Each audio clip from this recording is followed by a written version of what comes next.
ఇప్పుడే country delight యాప్ని download చేసుకోండి. Download the country delight app now.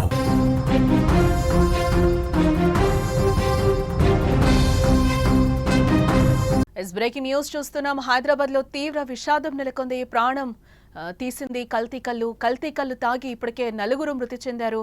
15 మందికి అస్వస్థతకి గురైనట్లుగా తెలుస్తోంది. విషమంగా పలువురు పరిస్థితి ఉన్నట్లుగా కూడా మనకి బ్రేకింగ్ న్యూస్ లో సమాచారం అందుతోంది. హైదరాబాద్ లో తీవ్ర విషాదం చోటు చేసుకుందని చెప్పుకోవచ్చు. కల్తీ కల్లు ప్రాణం తీసింది. కూకట్పల్లిలో ఆదివారం కల్తీ కల్లు తాగి మొత్తం 19 మంది ఒక్కసారిగా అస్వస్థకు గురయ్యారు. తాగిన తర్వాత ఏం కాకపోయినా సోమవారం ఉదయం నుంచి కూడా అంతా అనారోగ్యానికి గురైనట్లుగా సమాచారం. మూత్రం రాకపోవడంతో పాటు వివిధ ఆరోగ్య సమస్యలు తలెత్తినట్లుగా తెలుస్తోంది. బీపీ పడిపోవడం, తీవ్రమైన వాంతులు, అలాగే విరోచనాలు, కొందరిలో స్పృహ కోల్పోవడం వంటి సమస్యలతో తీవ్ర అస్వస్థకు లోనైనట్లుగా మనకి సమాచారం అందుతోంది. దీంతో వారి కుటుంబ సభ్యులు హుటాహుటిన బాధితులను ఆసుపత్రికి అయితే తరలించడం జరిగింది. బాధితులకు ఆదివారం నుంచి కూడా మూత్రం సరిగా రావడం లేదని, దీనివల్ల కిడ్నీలపై తీవ్ర ప్రభావం పడిందని వైద్యులు కూడా గుర్తించారు. రక్తంలో క్రియాటినైన్ స్థాయిలు ప్రమాదకరంగా పెరగడంతో మెరుగైన చికిత్స కోసం డయాలసిస్ నిర్వహించేందుకు వీలుగా వారందరినీ కూడా నిమ్స్ ఆసుపత్రికి తరలించినట్లుగా చెప్తున్నారు. అయితే చికిత్స పొందుతూ ఈ 4 మృతి చెందడం ఆందోళన కలిగించే విషయం. ఈ నేపథ్యంలోనే చికిత్స పొందుతున్న కల్లు బాధితులను మంత్రి జూపల్లి పరామర్శించడం జరిగింది. అనంతరం ఆయన మాట్లాడుతూ ఘటనపై ప్రభుత్వం వెంటనే స్పందించిందన్నారు. మెరుగైన చికిత్స కోసం బాధితులు నిమ్స్ కు తరలించి వైద్యం అందిస్తున్నట్లుగా కూడా ఆయన చెప్పారు. నిమ్స్ లో చికిత్స పొందుతున్న 15 మంది పరిస్థితి కూడా ఇప్పుడు నిలకడగా ఉందని చెప్తున్నారు. ఘటనకు కారణమైన కల్లు కాంపౌండ్లు సీజ్ చేశామని, కల్లు కాంపౌండ్ నిర్వాహకులను అరెస్టు చేశామని కూడా ఆయన చెప్తున్నారు. ఎట్టి పరిస్థితుల్లో దీనికి కారణమైన వారిని ఉపేక్షించేది లేదని కూడా ఆయన స్పష్టం చేశారు.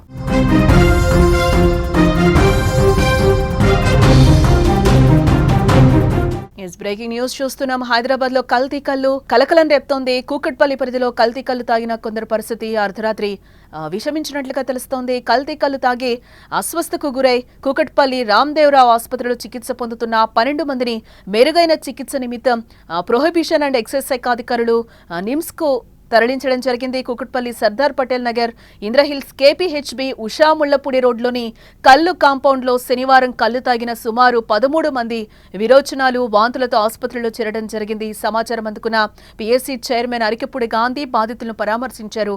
మెరుగైన చికిత్స నిమిత్తం నిమ్స్ ఆసుపత్రికి తరలించారని కూడా అధికారులు ఆదేశించడం జరిగింది.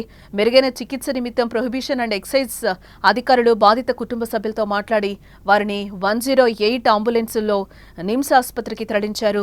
అంతకుముందు తమ బాధిత కుటుంబ సభ్యులు తరలింపునకు నిరాకరించడంతో కాసేపు అక్కడ గందరగోళ పరిస్థితులు నెలకొన్నట్లు కూడా తెలుస్తోంది. అధికారులు వారితో మాట్లాడి ఒప్పించారు.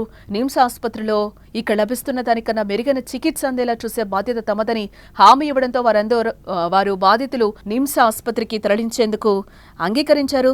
అస్వస్థ గురైన వారిలో పెంటేష్, మాధవి, యాదగిరి, మోనప్ప, పోచమ్మ, కోటేశ్వరరావు, అలాగే రాములు, దేవదాసు, లక్ష్మి, గోవిందమ్మ, నరసింహ, యోబు, సత్యనారాయణలు ఉన్నట్లుగా కూడా గుర్తించడం జరిగింది. కాగా సత్యనారాయణ కుటుంబ సభ్యులు తరలింపునకు నిరాకరించడంతో ప్రస్తుతం అతడికి రామ్దేవరావు ఆసుపత్రిలోనే చికిత్స అందిస్తున్నట్లుగా కూడా మనకి సమాచారం అందుతోంది.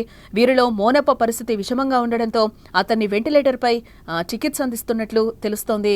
ఇక ఇదిలా ఉండగా కల్తీ కల్లు తాగిన మరో 3 చికిత్స నిమిత్తం కూకట్పల్లి ప్రతిమ ఆసుపత్రిలో చేరగా మెరుగైన చికిత్స నిమిత్తం ఇద్దరిని గాంధీ ఆసుపత్రికి తరలించగా మరొకరు అదే ఆసుపత్రిలో చికిత్స పొందుతున్నట్లుగా కూడా మనకి సమాచారం అందుతోంది.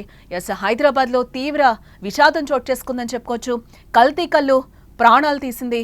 కూకట్పల్లిలో ఆదివారం కల్తీ కల్లు తాగి మొత్తం 19 మంది అస్వస్థకు గురైనట్లుగా మనకి సమాచారం అందుతోంది. తాగిన తర్వాత ఏం కాకపోయినా కూడా నెక్స్ట్ డే సోమవారం ఉదయం నుంచి కూడా వారంతా అనారోగ్యానికి గురయ్యారని కూడా కుటుంబ సభ్యులు చెప్తున్న పరిస్థితులు కనిపిస్తున్నాయి. మూత్రం రాకపోవడంతో పాటు వివిధ ఆరోగ్య సమస్యలు తలెత్తాయని అంటున్నారు. ఇటు బీపీ పడిపోవడం, తీవ్రమైన వాంతులు, విరోచనాలు, కొందరిలో స్పృహ కోల్పోవడం వంటి సమస్యలతో తీవ్ర అస్వస్థకు లోనయ్యారని కూడా కుటుంబ సభ్యులు వాపోతున్నారు. దీంతో వారి కుటుంబ సభ్యులు హుటాహుటిన వారిని బాధితులను ఆసుపత్రికి తరలించారు. బాధితులకు ఆదివారం నుంచి కూడా మూత్రం సరిగా రావడం లేదని, దీనివల్ల కిడ్నీలపై తీవ్ర ప్రభావం పడిందని కూడా వైద్యులు గుర్తించడం జరిగింది. రక్తంలో క్రియాటిన్ స్థాయిలు ప్రమాదకరంగా పెరగడంతో మెరుగైన చికిత్స కోసం డయాలసిస్ నిర్వహించేందుకు వీలుగా వారందరినీ కూడా నిమ్స్ ఆసుపత్రికి తరలించడం జరిగింది. అయితే చికిత్స పొందుతూ ఇప్పటికే 4 మృతి చెందడం ఆందోళన కలిగించే విషయం. ఈ నేపథ్యంలో చికిత్స పొందుతున్న కల్లు బాధితులను మంత్రి జూపల్లి ఇప్పటికే పరామర్శించారు. అనంతరం ఆయన మాట్లాడుతూ ఘటనపై ప్రభుత్వం వెంటనే స్పందించిందన్నారు. మెరుగైన చికిత్స కోసం బాధితులను నిమ్స్ కు తరలించి వైద్యం అందిస్తున్నట్లుగా కూడా ఆయన చెప్పారు. నిమ్స్ లో చికిత్స పొందుతున్న 15 మంది పరిస్థితి ప్రస్తుతం నిలకడగా ఉందని కూడా అంటున్నారు. ఘటనకు కారణమైన కల్లు కాంపౌండ్ లో సీజ్ చేశామని, కల్లు కాంపౌండ్ నిర్వాహకులను అరెస్టు చేశామని వెల్లడించారు. ఎట్టి పరిస్థితుల్లో దీనికి కారణమైన వారిని ఉపేక్షించేది లేదని కూడా స్పష్టం చేశారు.